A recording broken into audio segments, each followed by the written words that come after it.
আচ্ছা এই যে দাদা, একে দেখেছেন? হ্যাঁ দেখেছি তো, কোথায়?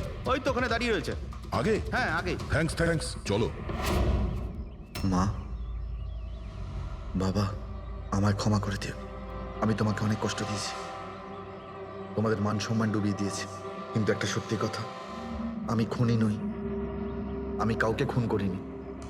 আমি শুধু একটু টাকা ইনকাম করতে চেয়েছিলাম, কিন্তু আমি জানতাম আজ নয়তো কাল পুলিশ আমাকে ধরেই নেবে। এটা হওয়ারই ছিল।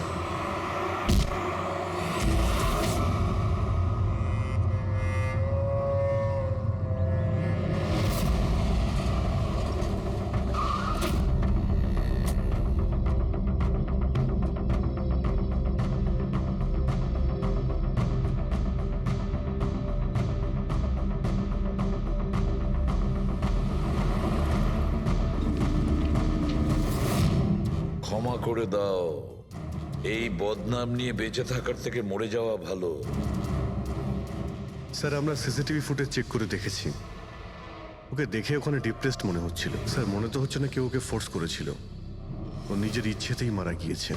সুইসাইড নোট পড়ে তো মনে হচ্ছে স্যার ও এই কাজের ব্যাপারে খুব লজ্জিত ছিল।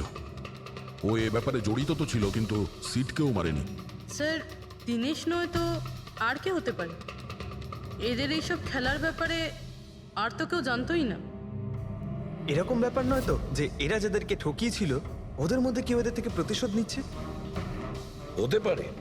একটা কাজ করি, আমরা বোর্ডের ওপর পুরো সাসপেক্টদের নাম লিখি, ওদের ফটোগুলো ওই সাসপেক্ট মানে ওই এনআরআই যাকে হরিশ আর তার দুই বন্ধু মিলে ঠকিয়েছে,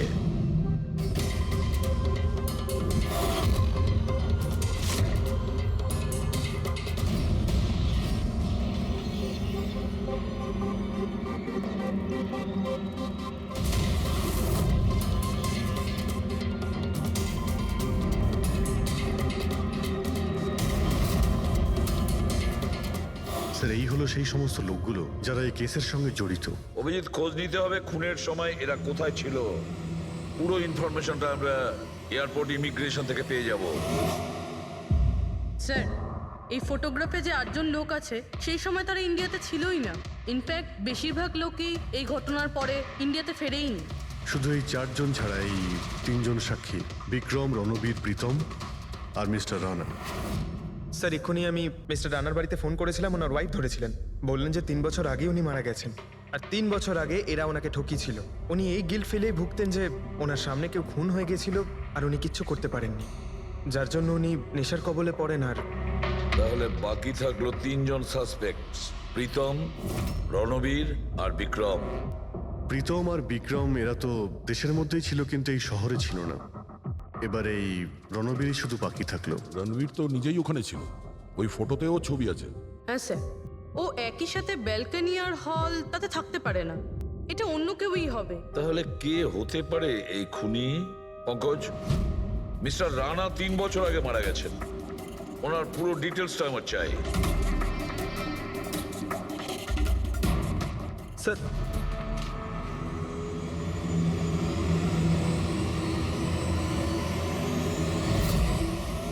এটা কোনো একজন লোকের কাজ নয়, অন্য কেউ আছে যে ওর সঙ্গে কাজটা করেছে।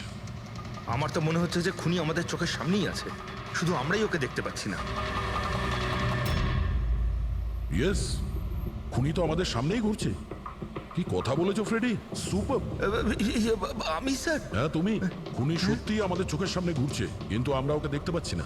কিন্তু এখন আমি বুঝতে পেরে গেছি, হোটেলে যাই। হোটেল?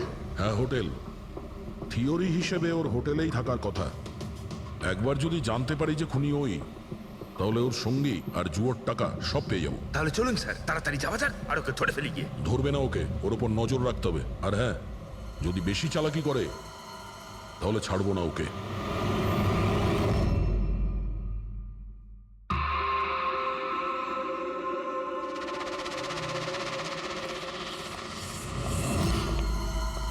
Excuse me. হ্যাঁ স্যার, আমি আপনার ফোন থেকে একটা ফোন করতে চাই। করুন স্যার। ওয়েল, আমার একটু প্রাইভেট কথা ছিল আর কি। এছাড়া কি আপনার কাছে অন্য কোনো ফোন আছে? স্যার ওইটাই চলে যান, ওটা থেকে কথা বলে নিন। Thank you. Thank you.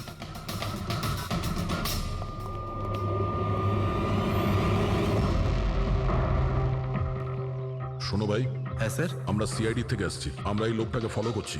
এই লোকটা যে কথা বলছে ওটা আমাদের শুনতে হবে যে কি কথা বলছে। স্যার ওই ফোনটা এই ফোনটার সাথে কানেক্টেড। আমার মনে হচ্ছে সিআইডি কিছুই জানতে পারেনি। প্ল্যানটা সাকসেসফুল। আমাদের প্ল্যানটা খারাপ করার শুধু একটাই লোক ছিল, আর সে ছিল দিনেশ। আরও সেটার উপযুক্ত শাস্তি পেয়ে গেছে। So there is nothing to worry about. You don't worry. আমি যদি কিছু জানতে পারি তোমাকে জানাবো। I love you two.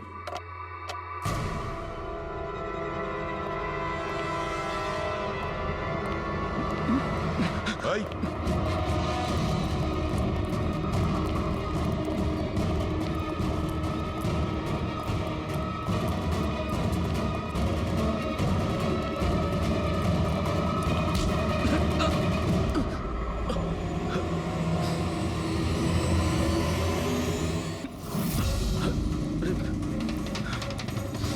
আমি আপনাদেরকে কিচ্ছু বলতে পারবো না। আমি এই ব্যাপারে কিচ্ছু জানি না। তুই কিছু বলিস আর না বলিস, তুই ফোনে যা কথা বলছিলি না ওটা আমরা সবাই শুনে নিয়েছি, বুঝলি? শুধু এটা বল, টাকা কোথায়? হ্যাঁ, দেখো, মুখ বন্ধ করে কেন নিজের জীবনের সর্বনাশ ডেকে আনছো? তোমার মঙ্গল এতেই, চুপচাপ যা জানো সব বলে দাও। টাকাটা ওর কাছে রয়েছে।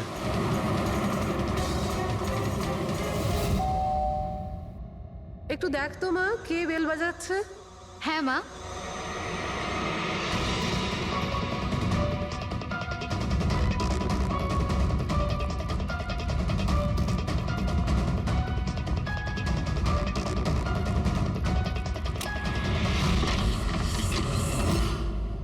হাই, চিনতে পেরেছো? স্যার, মানসী। অ্যাকচুয়ালি আমরা আপনার বাড়ির তল্লাশি নিতে চাই। Search warrant. কি ব্যাপার? আপনারা কারা? সিআইডি।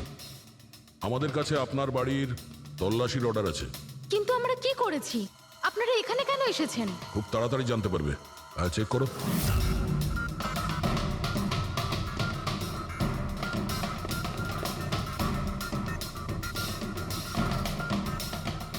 দয়া স্যার,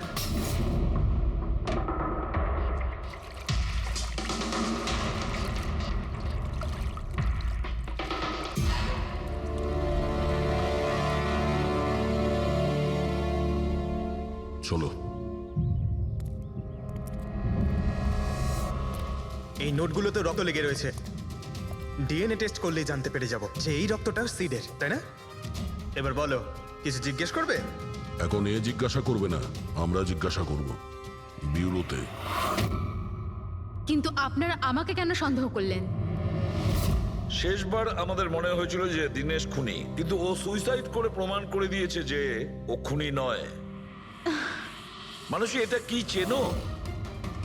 এটা তোমার ইউনিফর্মের কাপড়ের টুকরো। এটার কারণে আমরা তোমাকে সন্দেহ করছি, বুঝেছো? আর তারপর আমরা এইটা খোঁজ লাগালাম যে তুমি এরকম কাজ করলে কেন। আপনি জানতেন যে আমি এসব কেন করেছি? মিস্টার রানা, আপনার বাবা ছিল, রাইট? হ্যাঁ, উনি আমার বাবা ছিলেন, আর ওনার প্রাণ সিট আর ওনার সঙ্গীতের জন্য গেছে। উনি ওই ঘটনাটা কিছুতেই ভুলতে পারেননি, আর উনি একজন ডায়াবেটিসের রোগী ছিলেন। তারপরে উনি প্রচুর ড্রিঙ্ক করতে শুরু করে দিয়েছিলেন। উনি কি জানতেন এগুলো যা হচ্ছে সেগুলো সবই নাটক?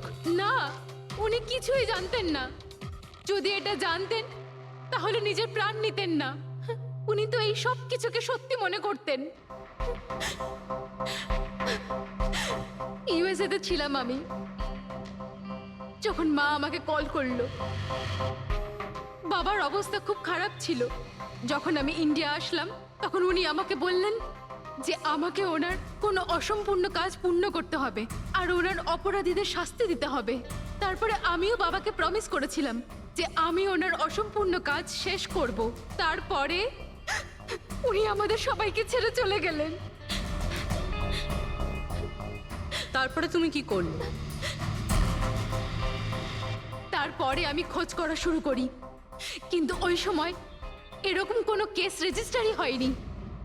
কিন্তু পরে আমার মনে পড়েছিল বাবা বলেছিল যে এই জেডিস ক্লাবে দিনেশ ওনাকে সিডের সাথে দেখা করিয়েছিল। তো এইভাবে তোমার সঙ্গে দিনেশের দেখা হয়? হ্যাঁ, তারপরে আমি ওখানে ওয়েটারে চাকরি করা শুরু করি। দিনেশকে নিজের বন্ধু বানাই আর ধীরে ধীরে ওর কাছে আসতে থাকি। তারপরে পুরো বিষয়টাই আমি বুঝতে পেরেছিলাম যে কিভাবে ওরা আমার বাবাকে বোকা বানিয়ে আমার বাবার থেকে টাকা নিয়েছিল। কিন্তু আইনের কাছে সাহায্য চাওয়ার বদলে তুমি আইন নিজেই হাতে নিয়ে নিলে। বেইমানির বদলে বেইমানি। দিনেশের সঙ্গে তুমি ভালোবাসার নাটক করেছিলে। হ্যাঁ, আমি নাটক করেছি। ওদেরকে উপযুক্ত শাস্তি দেওয়ার জন্য আমি এটা করেছিলাম। আর এতে তোমার সাহায্য করেছে তোমার প্রেমিক, তোমার আসল বয়ফ্রেন্ড।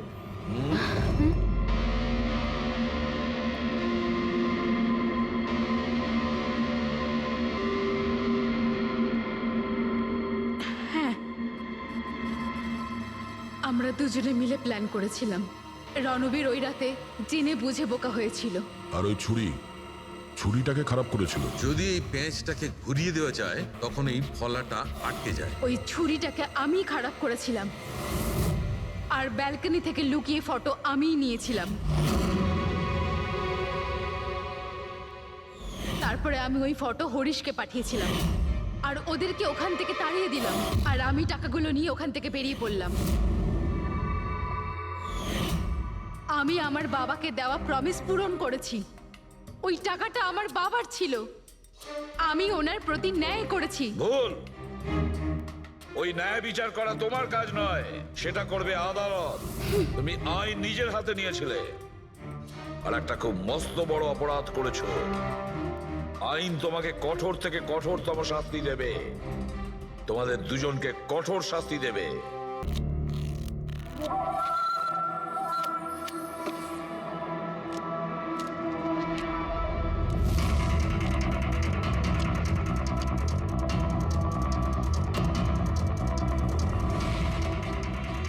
এই রইল আমার 2 লাখ টাকার চাল।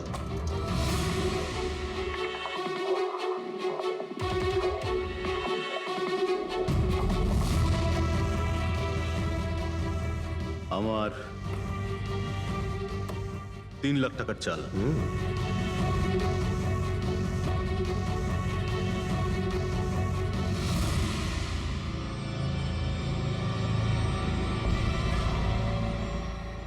শো, মনে হচ্ছে আজকে আমার দিনটা খুব ভালো। আমাকে হারানো আজ তোমাদের পক্ষে সম্ভবই নয়। সম্ভব না, তাই না? হ্যাঁ, দাঁড়া দেখাচ্ছি।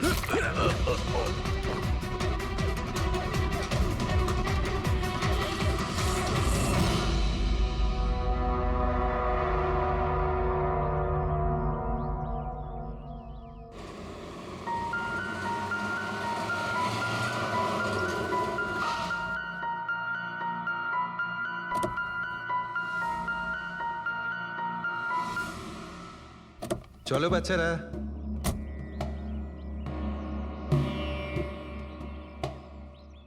ভীষণ ক্লান্ত লাগছে, এত লম্বা ড্রাইভ। হেমন্ত, তুমি তো জানো আমরা ভ্যাকেশনে এসেছি, তাহলে কিছুদিন তুমি বিশ্রাম করে নিও। ওকে বাবা, ঠিক আছে, দরজা তো খোলো, আমি লাগেজগুলো নিয়ে আসছি। হ্যাঁ। এসো।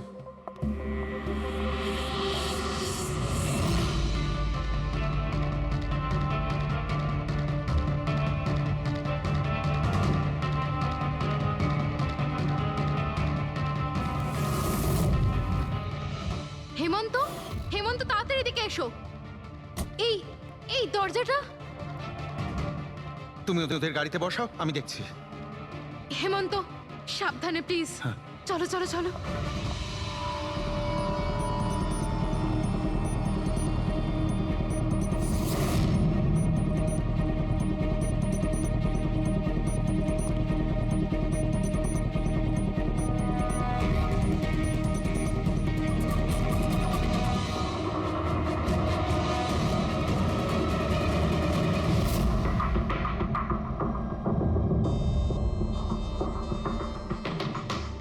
তিন চারবার আঘাত করেছে ছুরি দিয়ে। লাশ খুব একটা পুরনো নয়, মনে হচ্ছে কাল রাতে খুন হয়েছে। জুয়া খেলার সময় মারা গিয়েছে। এই 5টা গ্লাস পড়ে আছে এখানে, আর এই 5টা ভাগে তাস বাটা আছে। মনে হচ্ছে এছাড়া আরো 4 জন ছিল। ওদের মধ্যে কেউ একজন মেরেছে একে। বাইরে থেকেও কেউ আসতে পারে। পুরবী পঙ্কজ, একটু দেখো তো এই জালনা কিংবা দরজা ভাঙা নেই তো? মিস্টার হেমন্ত, এই লোকটা কে? না স্যার, আমি তো এনাকে আগে কখনো দেখিও নি। এই লোকটা আপনার ঘরে মরে পড়ে আছে আর দেওয়ালের চারিদিকে ওর ছবি লাগানো আছে। এটা কি করে সম্ভব? একজন অচেনা লোক আপনার এই হলিডে হোমে এসে তাস খেলছে, মারা গেছে। How it possible?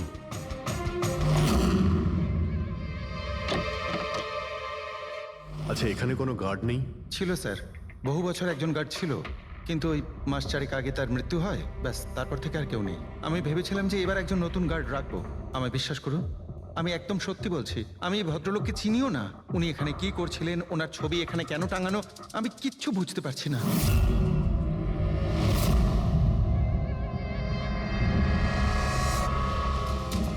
পঙ্কজ,